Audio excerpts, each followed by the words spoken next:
That's exactly what you do in your journal. It's self-love there. You tell yourself all the time, encourage yourself.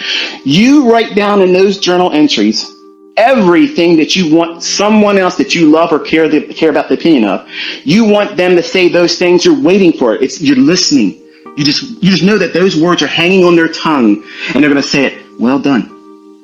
Good job. Wow, I'm impressed by that. That's what you want. You want to talk that talk in your journal. You want to be so positive that it's fucking ooey gooey love. Okay, that's what you want.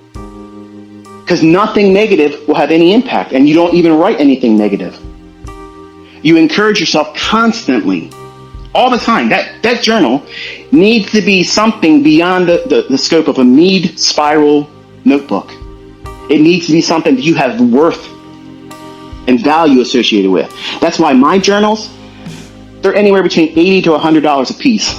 Now, you might not have the money to be able to do that right now, but that's okay. But you need to think about what you're writing in. That's not some scrapbook where people just jot down things like, okay, well, I got to remember to do this and do that. Or where your kid can pick it up every now and then and draw and scribble on. What do you do? How do you keep your journal? Where do you keep it at? Do you have any regard for what you're writing down?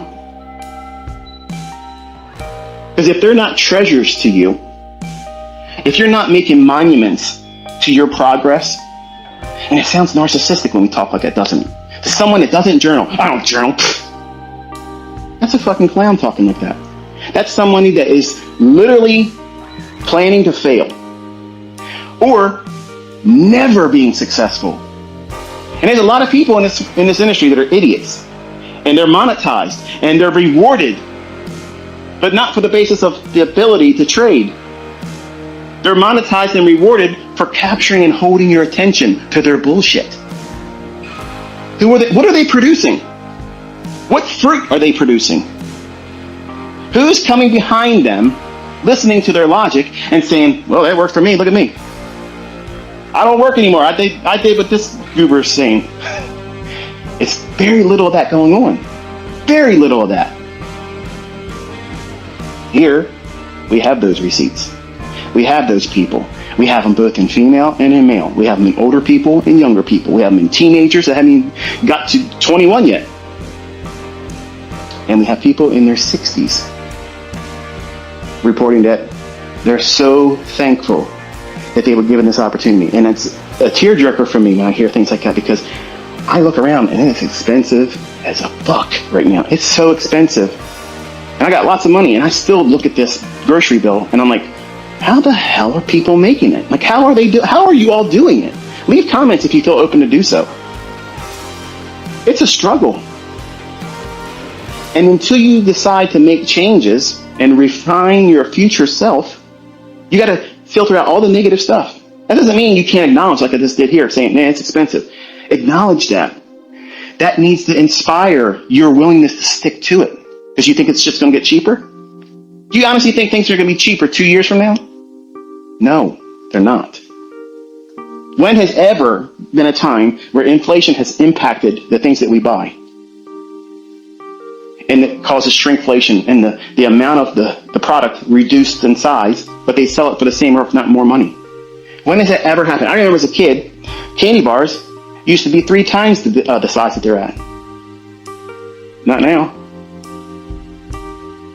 I never imagined looking at the things I spent money on, and people spend the majority of their money on junk food. Like, that's stupid waste of money. Are you doing those things too?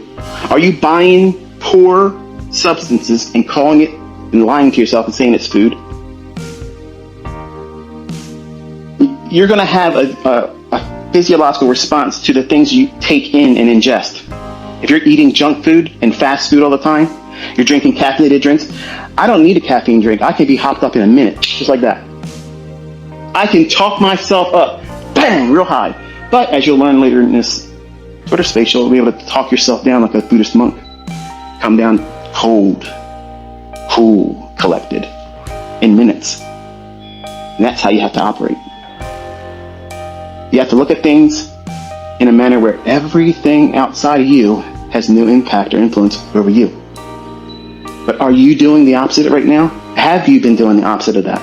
Have you been using social media as a drug dealer, looking for that feel-good buzz from ICT? Because if that's what you're doing it wrong. Yeah, you heard that right. You're doing it wrong. Social media is a cancer. And the worst thing you can do is live on it. Elevating people to celebrity status, godlike personas. They want worship. And some of you want to worship. Some of you all want to be worshipers. Why? Why would you do that? There's only one deserving of that. And it ain't me. And it ain't nobody else on social media either.